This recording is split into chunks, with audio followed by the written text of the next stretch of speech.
Hai anak-anak, belajar lagi bersama Bu Trisna dalam mata pelajaran IPS.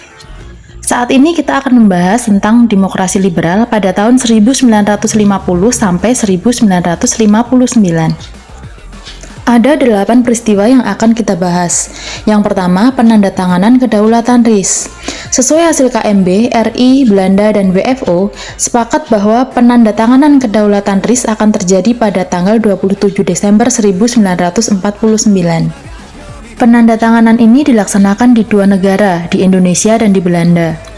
Di Indonesia sendiri dilaksanakan di Jakarta, diwakili oleh Hamengkubuwono IX dari pihak Indonesia dan Johannes Loving dari pihak Belanda.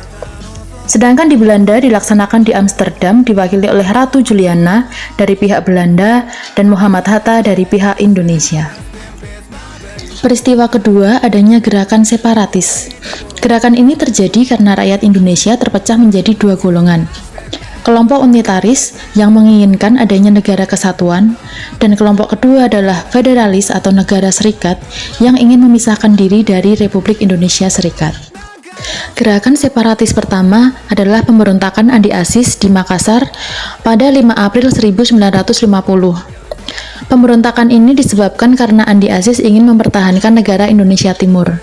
Selain itu, adanya penolakan dari Andi Aziz akan masuknya tentara APRIS ke wilayah Makassar. Andi Aziz khawatir akan diperlakukan secara diskriminatif oleh pemimpin APRIS. Pemerintah sempat meminta Andi Aziz untuk menyerah ke Jakarta, tetapi ditolak oleh Andi Aziz. Sehingga pada 26 April 1950, pasukan Alex Kawilarang dikirim ke Makassar untuk menangkap Andi Aziz. Dan akhirnya Andi Aziz dijatuhi hukuman 15 tahun penjara. Gerakan separatis yang kedua adalah Republik Maluku Selatan yang dipimpin oleh Dr. Sumokil. Pemberontakan ini disebabkan oleh kekecewaan Dr. Sumokil terhadap pemerintah karena pembangunan yang tidak merata. Program pembangunan negara bagian timur sangat tertinggal jika dibandingkan dengan pembangunan di Pulau Jawa yang sangat maju dan pesat. Sehingga Dr. Sumokil ingin mendirikan negara Republik Maluku Selatan lepas dari negara Indonesia Timur dan Republik Indonesia Serikat. Sempat dilakukan cara damai tetapi tidak berhasil. Sehingga APRIS atau TNI mengirim Alex Kawilarang dan Letkol Slamet Riyadi untuk menangkap Dr. Sumokil. Di sini Letkol Slamet Riyadi gugur ditembak. Kemudian Dr. Sumokil berhasil ditangkap dan dijatuhi hukuman mati. Gerakan separatis lainnya adalah APRA atau Angkatan Perang Ratu Adil di Jawa Barat. Ratu Adil di sini mengambil mitologi ramalan Jayabaya yang berarti pemimpin yang adil dan bijaksana. Pemberontakan ini dipimpin oleh Raymond Westerling. Westerling menuntut agar APRA diakui sebagai tentara Pasundan, serta menolak pembubaran negara Pasundan. Sultan Hamid II membantu pemberontakan ini karena tidak puas dengan jabatan, serta ingin menjadi Menteri Pertahanan. APRA sempat menduduki Bandung selama 1 hari, tetapi berhasil diusir oleh TNI. Agenda lainnya adalah APRA ingin membunuh beberapa menteri, salah satunya Menteri Pertahanan, yaitu Hamengkubuwono IX. Peristiwa yang ketiga adalah kembalinya RIS atau Republik Indonesia Serikat sebagai negara kesatuan. Pada 5 April 1950, RIS terbagi menjadi 3 negara bagian. Yang pertama, Republik Indonesia, yang kedua, Negara Indonesia Timur, yang ketiga, Negara Sumatera Timur. Pada 19 Mei 1950, terjadi kesepakatan antara RIS dan RI. RIS diwakili oleh Muhammad Hatta, sedangkan RI diwakili oleh Abdul Halim. Isi kesepakatan tersebut adalah RIS dan RI sepakat membentuk negara kesatuan. Yang kedua, RIS dan RI membentuk panitia untuk menyusun Undang-Undang Dasar Negara Kesatuan. Lalu pada 14 Agustus 1950, rancangan Undang-Undang Dasar NKRI disahkan dan dikenal dengan nama UUDS 1950 atau Undang-Undang Dasar Sementara 1950. Akhirnya pada 17 Agustus 1950, negara RIS bubar dan menjadi Negara Kesatuan Republik Indonesia. Presiden RI Mr. Asad menyerahkan jabatan presiden kepada Presiden RIS, yaitu Soekarno. Peristiwa yang keempat adalah pergantian antar kabinet yang sangat cepat. Kabinet pertama, yaitu Natsir, berhasil menjalankan Sumitra Plan, yaitu mengubah ekonomi kolonial menjadi ekonomi nasional. Kabinet ini jatuh karena adanya mosi tidak percaya soal pembentukan DPRD yang menguntungkan partai Masyumi, serta permasalahan Irian Barat yang tak kunjung selesai. Kabinet Natsir digantikan oleh Kabinet Sukiman Suwiryo.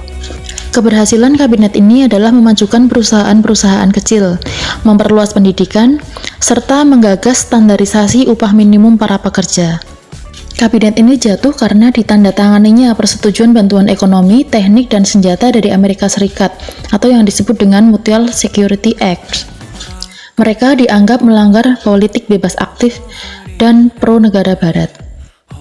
Kabinet ketiga adalah Wilopo.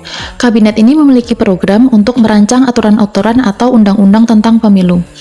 Kabinet ini jatuh karena adanya gejala separatis di beberapa daerah, serta adanya peristiwa Tanjung Morawa, yaitu sengketa tanah antara petani dengan pemerintah, di mana saat itu petani sempat bentrok dengan polisi yang menewaskan 5 orang petani.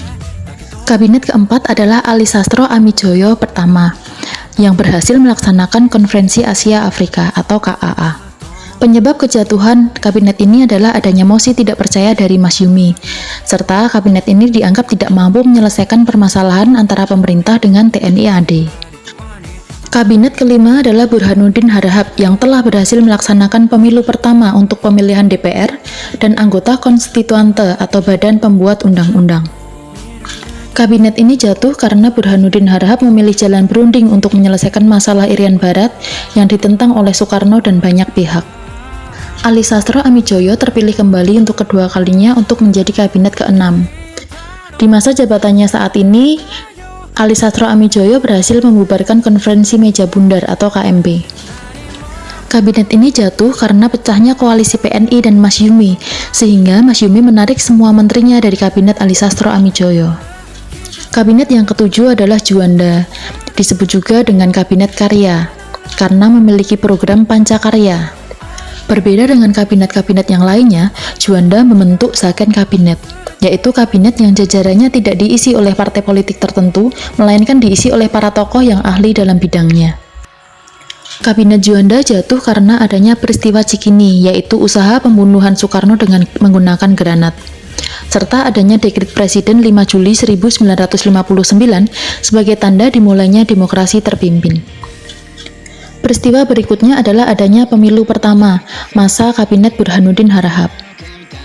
Pemilu ini dilaksanakan dalam 2 tahap. Tahap pertama 29 September 1955 dengan memilih anggota DPR. Pembagian kursi DPR antara lain Masyumi 60 kursi, PNI 58 kursi, NU 47 kursi, dan PKI 32 kursi. Tahap kedua 15 Desember 1955 diadakan untuk memilih anggota konstituante. Dengan hasilnya PNI 119 kursi, Masyumi 112 kursi, NU 91 kursi, dan PKI 80 kursi. Konferensi Asia Afrika dilaksanakan pada masa ini pada 18 sampai 24 April 1955 di Bandung. Konferensi ini diadakan karena adanya perasaan senasib dan sepenanggungan antara negara-negara di Asia dan di Afrika karena sama-sama dijajah dan baru saja memproklamasikan kemerdekaannya. KAA terdiri dari 29 negara. Dampak dari adanya konferensi ini adalah Indonesia semakin mendapat dukungan untuk pembebasan Irian Barat. KAA juga merupakan cikal bakal gerakan non-blok, yaitu gerakan yang tidak memihak antara blok Barat dengan blok Timur. Peristiwa penting lainnya di masa ini adalah adanya deklarasi Juanda. Sebelumnya, dalam Ordonansi Hindia Belanda tahun 1939, laut teritorial Indonesia hanya sejauh 3 mil dari garis pantai. Bisa dilihat dalam gambar, wilayah laut Indonesia adalah wilayah dengan garis berwarna merah yang berada di sekitar masing-masing pulau. Nah, Juanda mendeklarasikan batas-batas wilayah laut Indonesia sebagai berikut. Segala perairan di sekitar, di antara, dan yang menghubungkan pulau-pulau masuk dalam wilayah NKRI. Tertanggal 13 Desember 1957. Banyak negara yang pro dan kontra dengan adanya deklarasi ini. Pihak yang pro antara lain ada Filipina, Ekuador, dan Yugoslavia. Sedangkan pihak yang kontra antara lain Amerika Serikat, Inggris, Australia, Belanda, dan Prancis.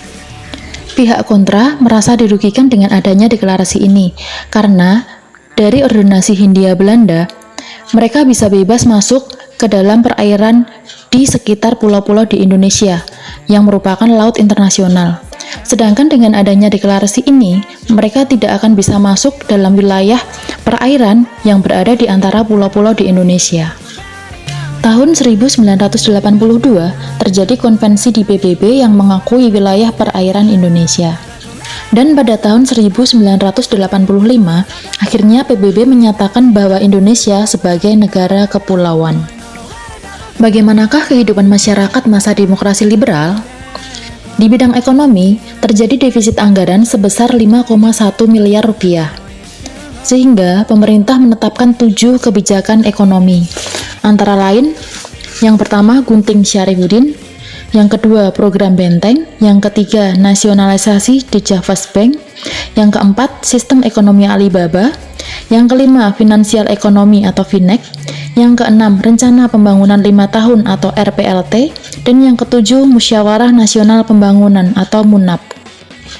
Di bidang sosial, taraf hidup masyarakat meningkat jika dibandingkan dengan masa revolusi. Dalam bidang pendidikan, untuk SD dan SMP menjadi urusan provinsi tetapi tetap disupervisi oleh pemerintah pusat. Sedangkan SMA ditanggung dan diurusi langsung oleh pemerintah pusat. Perguruan tinggi menjadi fokus utama pemerintah karena pemerintah ingin meningkatkan kompetensi para generasi muda. Di bidang budaya, karya sastra bertema kegetiran semakin marak serta munculnya organisasi seni lukis. Nah, itulah peristiwa-peristiwa yang terjadi selama demokrasi liberal. Semoga materi ini bisa membantu anak-anak untuk belajar. Terima kasih.